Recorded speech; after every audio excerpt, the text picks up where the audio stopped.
It has returned. It doesn't knock on the door. It's not that announced visit that arrives with pastries and news. It slips in, like fog on a November dawn.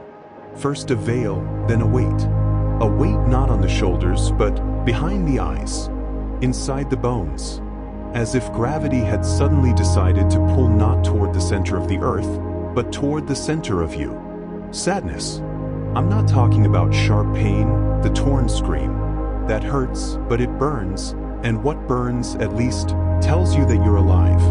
I'm talking about the other kind. The frozen stillness. That quiet, what's the point?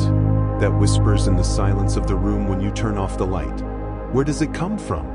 Sometimes it has the clear face of loss. A face we will never see again. A door that closed forever. A what could have been that withered on the branch. That sadness is a map. A map of a place that no longer exists, but that your feet still walk through in dreams.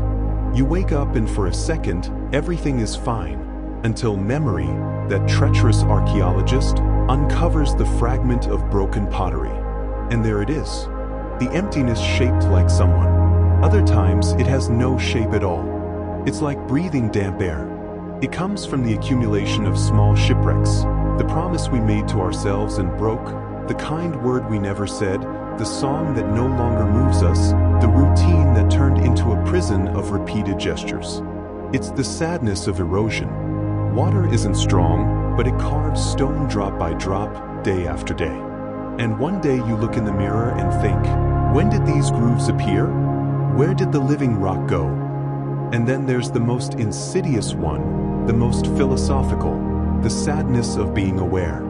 Of knowing that we are a sigh between two great silences, of looking at a star-filled sky and feeling overwhelmingly small and, at the same time, terribly responsible for this little piece of existence we've been given. It's the melancholy of a being that knows it is finite, that everything it loves is finite. As the poet said, we are made of the same substance as dreams. And what is sadder than a dream upon waking? This sadness is not an enemy. That's the first mistake. We fight it with noise, with screens, with purchases, with noise, more noise. But it is not an invading army. It's more like moss. It grows in the dark, damp places of the soul. It doesn't come to destroy the house. It comes to show you that there's a wall receiving too much shade, that there's a crack letting moisture seep in. It is a cartographer. It is slowly drawing in black ink the contours of what truly matters. Because we only cry for what we value. We only hurt over the absence of what we love. Sadness over a lost job speaks of your desire for purpose.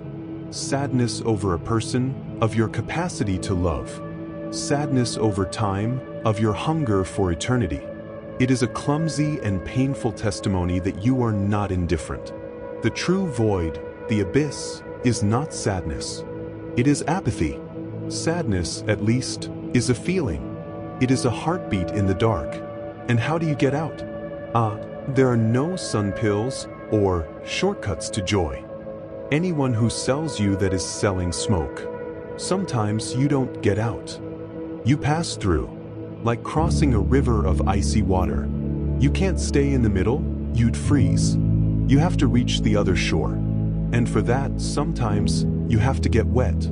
You have to feel the cold in your bones. You have to cry the tears that need to be cried.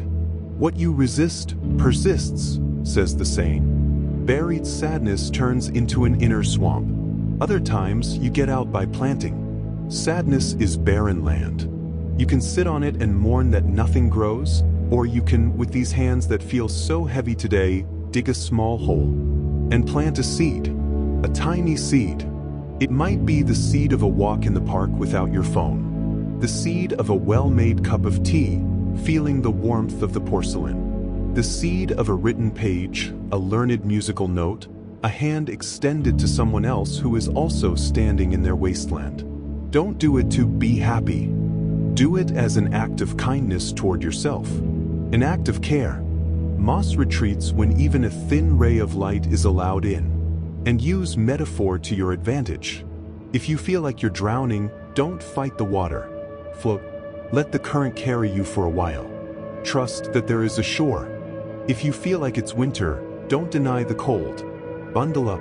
Learn the stillness of the earth in winter.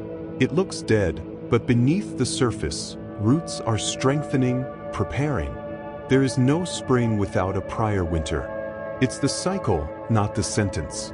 In the end, sadness may never completely go away.